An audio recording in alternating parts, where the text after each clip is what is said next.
የዘገየው የፓትሪስ ሉሙምባ ፍትህ የአፍሪካ በደል ለምዕራቡ ከበርቴም ሆነ ለምስራቁ ብልጣብልጥ ኃይል የሃርሞኒካ ጭፈራ ያክል የሚደሰትበት ትርኢት ነው። ለአፍሪካንና ለታሪክ ተመራማሪዎች ግን ትልቅ የሰነድ ምስክር ነው። ቶማስ ሳንካራን በብሌስ ካምፓውሬ ያስመቱት የአፍሪካ ጠላቶች ፓትሪስ ሉሙምባንም በሞቡቱ ሴሴኮ አስመትተው አፍሪካን አንገት አስደፍተው ቆይተዋል። የግፏኑ ነፍሶች አሁንም ለፍትህ ሲጮሁ ግፈኞች እየታደኑ መያዝ ባይችሉም በእርጅና ዘመናቸው በፍርድ ቤት የሚቆምበት ክስተትም እየተፈጠረ ነው። የምድራችን ጨካኙ ሰው አዶልፍ ሂትለር ወንጀሉ ከቤልጅየሙ ንጉስ ሊዮፖል የከበደ እንዳልነበረም በርካቶች የሚስማሙበት ሀቅ ነው። ሆኖም ግን ሂትለር ፋራሁንና የማያነካውን ህዝብ በግፍ ገደለ። ብልጡ ሊዮፖል ደግሞ ዓለም የዘነጋቸውን አፍሪካንን ገደለ። ልዩነቱም ይህ ነው። የቤልጅየሙ ንጉስ ሊዮፖል የገደላቸው ኮንጎውያን ከ10 ሚሊዮን የሚሻገሩ እንደሆነ ይታመናል። ነገር ግን ይህንን በላይ ሰብ ዓለማችን አንድም ቀን ስሙን በክፉ አንስተው አታውቅም። ሰላም ለእናንተ ይሁን። የተከበራችሁና የተወደዳችሁ የሬድስ ፐርስ ሚዲያ ተከታታዮች እንደምናላችሁ የዘውትር አክብሮታዊ ሰላምታችንን ይደርሳችሁ በማለት ቀደም ሲል በተከታተላችሁት መንገድ የተሰናዳውን የዕለቱን ዝግጅታችንን ይዘንላችሁ ቀርበናል። ለቻናሉ አዲስ የሆናችሁ ሰብስክራይብ በማድረግ እንድትወዳጁን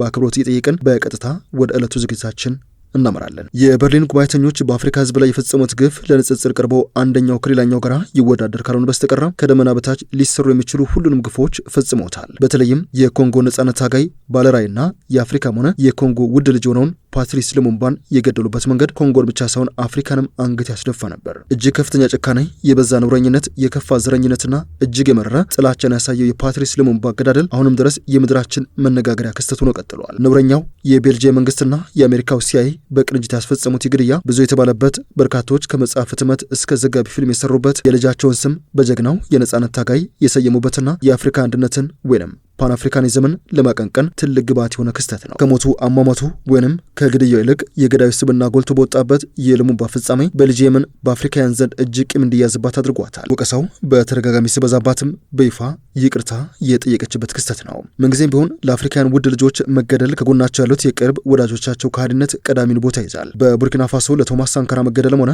ለኮንጎ ብርቅ ልጅ ፓትሪስ ሉሙምባ ግድያ ምክትሎቻቸው የተጫወቱት የባንዳነት ሚና የታሪክ አተላ ሆኖ የተቀመጠ ነው። አሜሪካ ርዕዮተ ዓለሟን ያለ ተቀናቃኝ በአፍሪካ ምድር እንድታራምድ የሶቪየት ህብረትን አካሄድ የሚደግፉትን መሪዎች ተከታትላ ትገድላለች። ሶቪየት ህብረት ደግሞ እንደ ሀያበል የሚደግፉትን የአፍሪካ ውድ ልጆች ለሲአይኤ ጥቃት የማዳን አቅም የላትም። በዚህ መሃል እንደ ፓትሪስ ሉሙምባ አይነት በዘመናት አንድ ብቻ የሚገኙ ብርቅዬ ልጆችን አፍሪካ እንዲሁ ለዘበት አጣች። በምትኩም እንደ ሞቡቱ ሴሴኮ አይነት ወለፈንዴዎች የአፍሪካን ስልጣን እንዲቆናጠጡ እድል ተፈጠረላቸው። ትላንት ቢቢሲ ይዞት በወጣው ዘገባ የአፍሪካ ውድ ልጅ ፓትሪስ ሉሙምባ ነፍሱ ፍትህ ልታገኝ መሆኑን ፍንጭ የሰጠ ሀተታ ይዞ ወጥቷል። የቢቢሲው ዘገባ የቀድሞዋ የኮንጎ ቀኝ ግዢ ቤልጅየም በቀድሞው የነጻነት ታጋይና የኮንጎ ጠቅላይ ሚኒስትር ፓትሪስ ሉሙምባ የግፍ ግድያና አሰቃቂ አያያዝ ዙሪያ የ93 ዓመቱን አንጋፋ ዲፕሎማት እንዲከሰሱ ፈቃድ ሰጥታለች። ከዓመታት በፊት የፓትሪስ ሉሙምባን ቤተሰብና መላ ኮንጎውያንን በሉሙምባ የግፍ ግድያ ዙሪያ ይፋ ይቅርታ የጠየቀች ሲሆን በወቅቱ ለታዋቂ የነጻነት ታጋይ ፓትሪስ ሉሙምባ በግፍ ለመገደሉ ተጠያቂ የሆኑትን የራሷን ሰዎች በፍርድ ቤት እንዲቆሙ ተባባሪ ሆናለች ይላል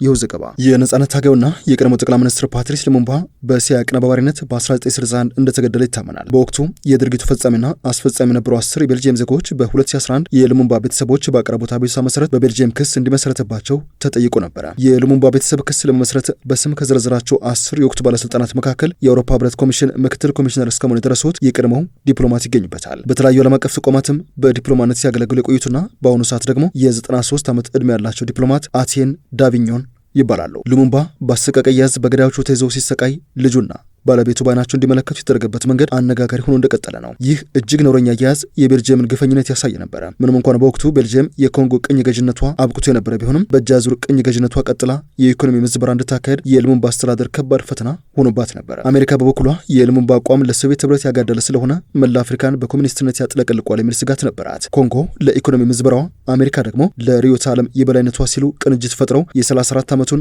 ባለራዕይ የነጻነት ታጋይ ጠቅላይ ሚኒስትርና የአፍሪካ ውድ ልጅ የነበረውን ፓትሪስ ሉሙምባን በመፈንቅለ መንግስት ጥለው አሳደው ከያዙት በኋላም በግፍ ገደሉት። አስከሬኑም እንዳይገኝ ማድረጉት። ከዓመታት በፊት የፓትሪስ ሉሙምባ አስከሬን ወደ ኮንጎ የተመለሰው አሲዱ ያላቃጠለው ወርቅ ጥርሱ ብቻ ነበረ። በዚህ መልኩ ኮንጎውያንን ያሳዘነው አፍሪካንን የሚያዋረደው ድርጊት እንዲፈጸም ያደረጉት 10 ቤልጅየማውያን የነገስታት ወኪሎች መሆናቸውን ይታወቃል። ለዓመታት ፍትህ ተነፍጎት የነበረው የሉሙምባ ነፍስ በስተመጨረሻም በልጅ ልጁ ሙዲ ሉሙምባ የአያቱ አስገዳይ የሆኑትን የ93 ዓመቱን ዲፕሎማት በብራሰልስ ፍርድ ቤት ሊገትራቸው ስለመሆኑ ነው ቢቢሲ በዚሁ ባስታወስናችሁ ዘገባ ይፋ ያደረገው። የቤልጅየም ፍርድ ቤት በ1961 የኮንጎ ጠቅላይ ሚኒስትር ሉሙምባ ግድያ ምክንያት ሆነው የተከሰሱት ዲፕሎማት ፍርድ ቤት እንዲቀርቡ ወስነዋል። የ93 ዓመቱ የቀድሞው ዲፕሎማት ኤቲየን ዳቪኞን ሉሙምባን ህገወጥ በሆነ መንገድ በማሰር በማዘወርና በሚያዋርድ አያያዝ ተሳትፏል ተብሎ ነው ክስ የተመሰረተባቸው። ፓትሪስ ሉሙምባ በተገደለበት ወቅት ስልጡን ዲፕሎማት ሆነው በኮንጎ የነበሩት ዳቪኞን የአውሮፓ ህብረት ኮሚሽን ምክትል ፕሬዝዳንት እስከመሆን የደረሱ ዲፕሎማትነት አገልግሎት ዘመን አላቸው። ሆኖም በኮንጎ ምድር በዚያን ወቅት የፈጸሙት ወንጀል በህይወት ጉዟቸውም ተከትሏቸው መጥቶ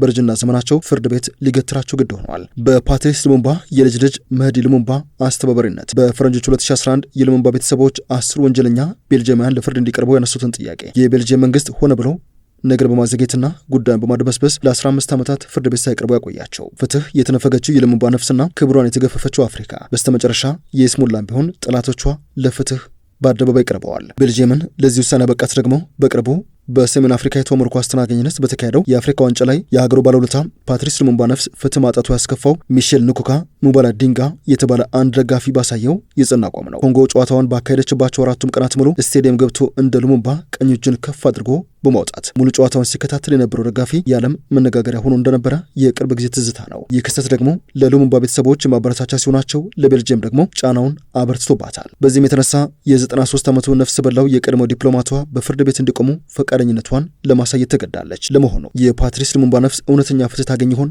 ለዚህ የቤልጅየም ፍርድ ቤት ውሳኔ በሞሮኮ የአፍሪካ ዋንጫ የሉሙምባ አስተዋሽ የሆነው ኮንጓዩ የእግር ኳስ ደጋፊ ሚሼል ንኩካ ሙባላ ዲንጋስ ምን ተሰምቶት ይሆን? ክቡራን የሬድ ስፐርስ ቤተሰቦች በፓትሪስ ሉሙምባ የህይወት ታሪክ ዙሪያ የሚያተኩረውን ልዩ ጥንቅራችንን በቅርቡ ይዘንላችሁ የምንመለስ መሆኑን ከወዲሁ ለመግለጽ እንወዳለን። እስከዛው ቻናሉን ሰብስክራይብ በማድረግ ቋሚ ቤተሰብ እንድትሆኑ አክብሮታዊ ጥሪያችንን እናቀርብላችኋለን። በያላችሁበት ሰላም በድጋሚ ተመኘን።